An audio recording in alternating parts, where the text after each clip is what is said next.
Olá, meu nome é Daniel e neste vídeo eu vou falar um pouco sobre as características de como se colocar um acionador manual, um AM, em um projeto de detecção e alarme de incêndio. Bom, para começar, temos que entender primeiro o que é o equipamento. O equipamento é aquele acionador manual ou botoeira, que eu tenho o antigo quebra-vidro. Antigamente se usava quebra-vidro com aqueles martelinhos. Pegava o martelinho, quebrava e acionava um botão. Hoje em dia o martelinho não é mais permitido, né? Eu tenho que ter ou um acionador que eu consiga atuá-lo apertando, puxando ou até mesmo quebrando um vidro, desde que ele não se parta e ele seja fácil de você atuá-lo sem precisar do martelinho. Isso por causa da situação de poder perder o martelinho no princípio, numa hora de incêndio, você não ter como quebrar aquilo e você possa se machucar utilizando esse equipamento. Então hoje em dia eles são formados normalmente por chavinhas. Quando você aperta ele, ele vai descer, ou então você puxa e ele já aciona. Depois você rearma ele. Isso para ele alarmar numa central de alarme de incêndio. Bom, as primeiras perguntas normalmente são: onde nós devemos instalar esse acionador manual? Para pensar num projeto, nós temos que pensar sempre que ele vai estar servindo para, numa hora de incêndio, a pessoa conseguir passar por ele, não tenha que desviar sua rota e ele vai atuar, ele consiga apertar. Então eu vou colocar ele em locais onde eu tenho trânsito de pessoas em caso de emergência. Então eu tenho um sinistro, eu tenho uma emergência, eu tenho que calcular a rota que ele vai estar fazendo para sair e ele vai ter que passar por esse acionador manual, tá, para ele poder atuar. Tá? Então normalmente eles são colocados nos corredores, nas saídas de emergências, próximo a hidrantes, né, nos equipamentos, nos prédios mais antigos, nas antigas edificações, normalmente ele era colocado junto sempre com o hidrante.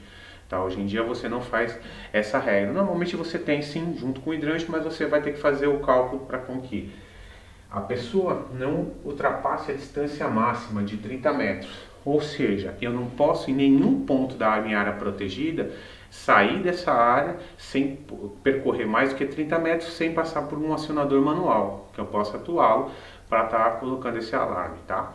Então é bom sempre colocá-lo sempre nos lugares próximos às saídas de emergência e pegar o ponto mais desfavorável até o local da saída, e essa distância não pode ser superior a 30 metros. Então isso é uma coisa que normalmente no meu projeto eu vou ter que estar sempre prestando bastante atenção sobre isso, tá bom? Então a distância máxima que eu tenho é de 30 metros. Em edificações com mais de um pavimento, eu preciso colocar quantos acionadores manuais? Bom, mais de um pavimento na edificação, eu vou ter no mínimo um acionador manual por pavimento. Em caso de mezanino, nos mezaninos, eu posso dispensar a instalação desse acionador desde que eu não passe dos 30 metros até chegar a um outro acionador manual. Então eu tenho que sempre estar fazendo esse cálculo. No mezanino, se eu tiver uma distância superior, ele também inclui. Agora nos outros pavimentos eu tenho que ter no mínimo então um acionador manual para cada pavimento, tá? Como eu vou fazer essa instalação do acionador manual? Eu tenho que também me preocupar também com a altura que ele é colocado. A norma diz que eu tenho que trabalhar entre 90 centímetros e 1,35 m de altura para ele poder ser atuado, né? Então eu vou calcular sempre essa área para que a área de atuação não seja superior isso do piso acabado, tá? Porque às vezes temos algumas áreas que temos entre piso e o acionador ele é colocado e pode-se depois você colocar um piso, elevar o piso e ele sair dessa distância aqui. Tem que estar prestando atenção nisso, tá? E esse acionador, esse equipamento, ele tem que estar respeitando essa altura e ser de fácil acionamento, tá? Ele não pode ser muito difícil, ele tem que ter um acionamento fácil. Uma outra situação também que é muito importante estar prestando atenção com acionadores manuais é com relação à atuação na central. Para sirenes, indicadores, sistemas de evacuação, a gente sempre tem que estar prestando atenção que o acionador manual, ele não deve ser temporizado, né? Normalmente você deve colocá-lo para atuar direto, onde ele atue diretamente, porque é muito mais difícil você ter alarmes falsos, né? Normalmente foi uma ação humana. Só que aqui nós temos também um problema. Às vezes quando ele é colocado em áreas onde eu tenho público muito grande, por exemplo em shoppings ou então locais onde eu tenho muita gente trabalhando, então passando por ali, ou acesso ao público em geral, acontece também de ter pessoas que às vezes estão passando por ali e acabam acionando, esbarrando ou atuando mesmo de forma indevida. Para esses casos, a norma até permite uma temporização. Você pode até temporizar em 2 minutos, mas aí é um outro processo. Você tem que estar sempre pensando que você vai ter as lógicas de programação sempre atendendo suas normas, tá? Aí você vai ter diversas normas que vão estar falando sobre como faz essa parte da evacuação. E aqui em outros vídeos a gente está falando.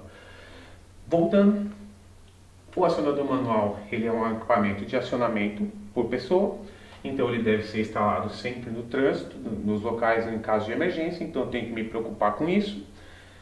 A distância máxima a ser percorrida é de 30 metros.